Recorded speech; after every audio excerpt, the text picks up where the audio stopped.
আইনকে চ্যালেঞ্জ করা, বিপ্লবকে চ্যালেঞ্জ করা, রাষ্ট্রকে চ্যালেঞ্জ করা কোনো অথরিটি, কোনো আসামির নেই, বাংলাদেশের কোনো নাগরিকের নেই। ভারতের কাছে অপরাধীর প্রত্যার্পণের ব্যাপারে যে বাংলাদেশের রিকোয়েস্ট সেটা করা হয়েছে। আজকে আন্তর্জাতিক অপরাধ ট্রাইব্যুনাল 2 সেখানে হাসানুল হক ইনু সাহেবের মামলায় চার্জ গঠনের যে আদেশ হয়েছিল আগে, সেই চার্জ গঠনের আদেশের বিরুদ্ধে তারা একটা রিভিউ পিটিশন দাখিল করেছিলেন।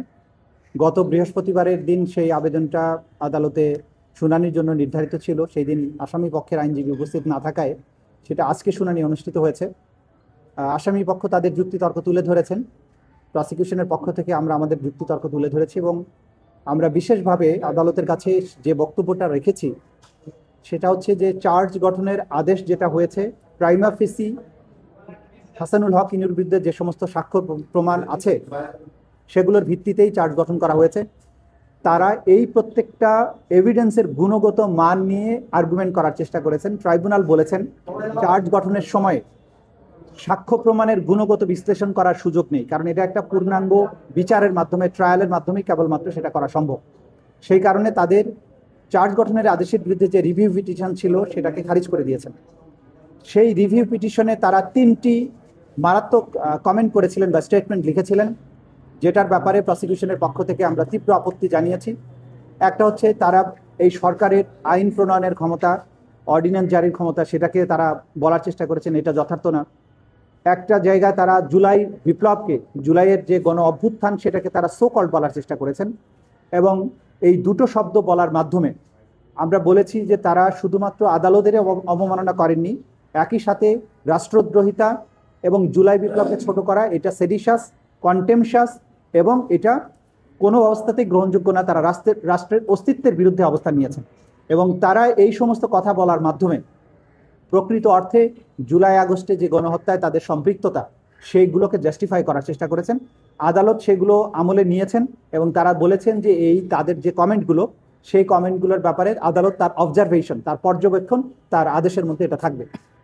আজকে সেই রিভিউ পিটিশন খারিজ হওয়ার পরে আমাদের যে সূচনা বক্তব্য অর্থাৎ ওপেনিং স্টেটমেন্ট সেটা উপস্থাপন করা হয়েছে আদালতে। আগামীকাল থেকে তার সাক্ষ্য গ্রহণ শুরু হবে। ইনশাল্লাহ আগামীকাল প্রথম সাক্ষ্য গ্রহণ অনুষ্ঠিত হবে। মাত্র 30% টাকায় জমির মালিক হয়ে নতুন বাংলাদেশের গড়ে তোলার স্বপ্ন দেখা বাংলা বসতি। বিচার প্রক্রিয়া নিয়ে যেগুলো ক্রিটিসিজমের আইনসম্মত সংজ্ঞা আছে, উপায় আছে, সেগুলো অবশ্যই করা যাবে, কিন্তু কোনো বিচার প্রক্রিয়াকে চ্যালেঞ্জ করা, যে রাষ্ট্রের ভিত্তি আজকে বাংলাদেশ নামক রাষ্ট্রটা যে জায়গায় দাঁড়িয়ে আছে সেটা জুলাই অভ্যুত্থানের মাধ্যমে অর্জিত আরেকটি বাংলাদেশ। সেই মহান অর্জন, যে অর্জনের পেছনে 1400 মানুষের রক্তদান আছে, 25,000-এর মতো মানুষের অঙ্গহানি আছে, অজস্র মানুষের চোখের পানি ঝরেছে, অনেকে কারাবরণ করেছেন, আদারওয়াইজ নিপীড়িত হয়েছেন। সেই মহান একটি অভ্যুত্থান বা বিপ্লবকে সো কল্ড বলা, এটা ধৃষ্টতা, এটা আদালত অবমাননা, এটা রাষ্ট্রদ্রোহিতা। এই ধরনের কথা আদালতে বলার কোনো অধিকার কোনো আসামির নেই।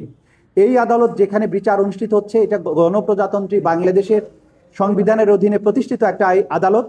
এই ট্রাইব্যুনালের যে আইন সেটা 1973 সালের স্পেশাল একটা আইন, ক্রাইমস ট্রাইব্যুনালস অ্যাক্ট 1973, এটা সংবিধান দ্বারা সুরক্ষিত।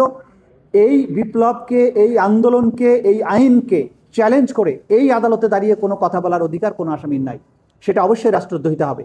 আইনের পরিকাঠামোর মধ্য দিয়ে তার যে সমস্ত রাইটস আছে সেগুলো তিনি পাবেন। এই আইনের পরিকাঠামোর মধ্যে তিনি সাক্ষ্য, তার পক্ষের যে সাক্ষ্য আছে সেটা উপস্থাপনের সুযোগ পাবেন। প্রসিকিউশনের উপস্থাপিত সাক্ষ্য প্রমাণের ভুল ত্রুটিগুলো চ্যালেঞ্জ করতে পারবেন, সেগুলোর ব্যাপারে তাদের কাউন্টার আর্গুমেন্ট তারা দিতে পারবেন। কিন্তু আইনকে চ্যালেঞ্জ করা, বিপ্লবকে চ্যালেঞ্জ করা, রাষ্ট্রকে চ্যালেঞ্জ করার কোনো অথরিটি, কোনো আসামির নেই, বাংলাদেশের কোনো নাগরিকের নেই। এই সপ্তাহে আরও বেশ কিছু তদন্ত রিপোর্ট এবং ফর্মাল চার্জ দাখিল হবে বলে আমরা আশা করছি।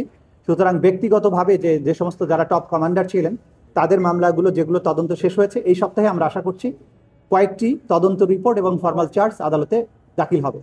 আর দ্বিতীয় যেটা বললেন, ভারতের কাছে অপরাধীর প্রত্যার্পণের ব্যাপারে যে বাংলাদেশের রিকোয়েস্ট সেটা করা হয়েছে।